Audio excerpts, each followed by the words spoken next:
Hi, my name is Shabria Belk, and I'm in the Edsn 640 class at Touro College. And for my final presentation, I chose the topic on standardized assessment in early childhood education. The assessment that I chose is the Patel Development Inventory 2nd edition. Standardized assessment in early childhood development is useful in education, especially as a future teacher in early childhood education, first to second grade, general and special education. It is effective in early childhood development because it's made of different instruments used to assist teachers in assessing students' progress, which is vital in finding every early intervention. One standardized assessment is called Patel Development Inventory 2nd edition. The Patel Developmental Inventory 2nd edition, also known as BDI-2, developed by Jean Newborg, 2004, assesses development in young children from birth to 7 years and 11 months. Areas of developmental domains focus on physical, cognitive, communication, social-emotional, and adaptive development. This norm reference assessment delivers standard scores in cognitive, communication, gross motor, social-emotional, and adaptive development. Cognitive development consists of students' attention span, memory, reasoning, academic skills, perception, and concepts called domains, along with 13 subdomains. Communication development is made up of receptive communication and expressive communication. Another domain focused on is fine and gross motor skills, like kicking a ball or holding a pencil. Social emotional skills include adult and peer interaction, self-concept, and social role, along with how the student manages their feelings. With adaptive development, the teacher would be looking for the student's personal responsibility, like eating, dressing, toileting, grooming. With testing these 5 domains, eligibility for services can be determined along with measuring students' progress. The BDI-2 is administered by structured test, observation, or interview, which can be a little time-consuming with testing and scoring. Also, some procedures can include the parent or caregiver, matters that may be hard to assist directly. Scoring the BDI-2 can be done by hand or by using the BDI-2 data management software. The Forte 2014 found the rubric is scored 0, 1, or 2. A score of 2 means that a child has mastered the skill or displays the behavior in most situations when it is appropriate. A score of 1 indicates that the child is emerging, or that the child displays the behavior sometimes when it's appropriate. A score of 0 is given when the child rarely or never displays the behavior or cannot perform the skill being assessed. Afterwards, each score is converted to developmental quotations. The pros of BDI-2 are that it includes well-established norms, acceptance and determining a child's needs for services, ability to qualifying students for assistance through the IDEA Act, and fairly high predictive validity.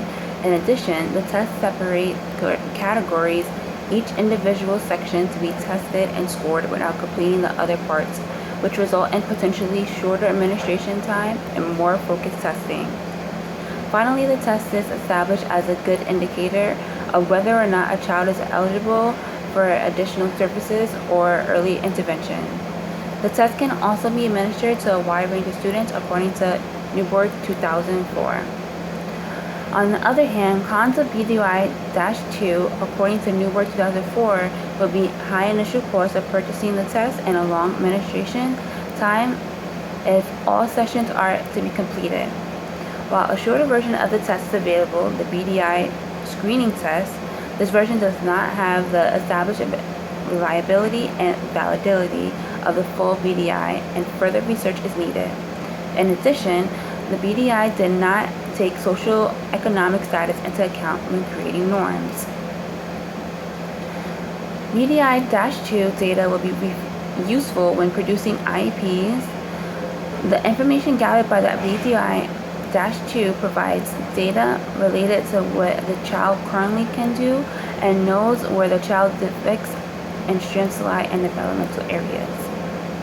Using the scope and sequence of the BDI-2, subdomains as a curriculum reference measure provides a standardized curriculum and ensures an appropriate scope and sequence of the instruction.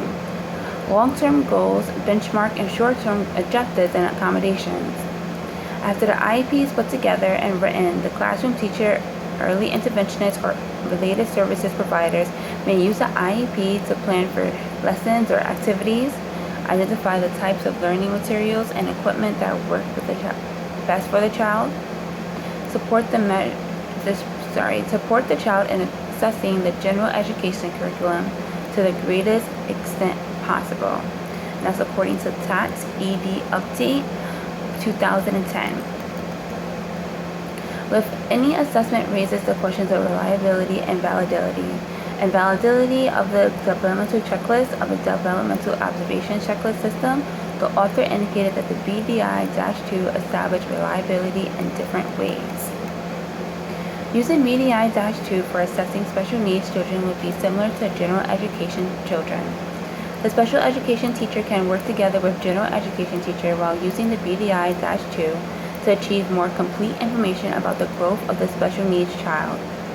Due to the comprehensiveness of the BDI-2, the results of the special needs testing can be used as basis in creating IEPs, individual educational plans, and IFSPs, individual family support plans.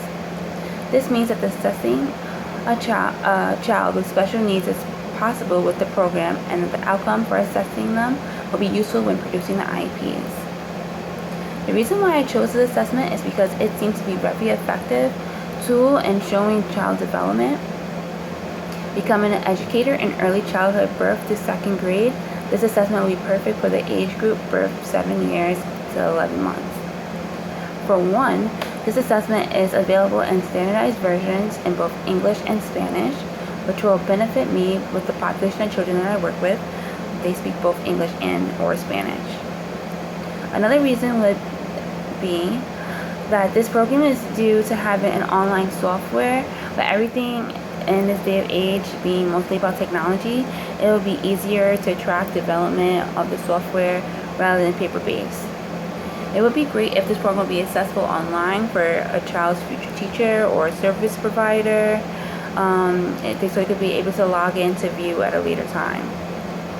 Also, the program being reliable will make teachers feel the information they are getting is consistent and dependable.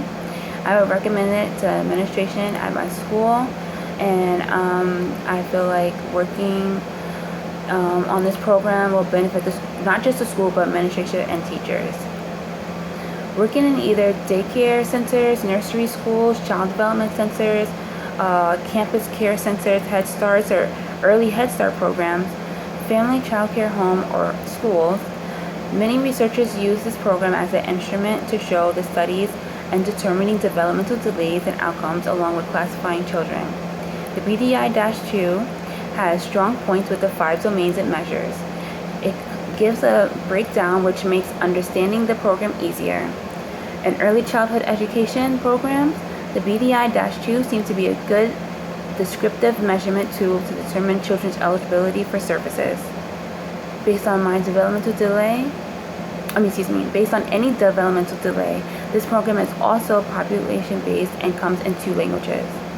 Overall, we just want our students to be successful no matter what assessment tools used.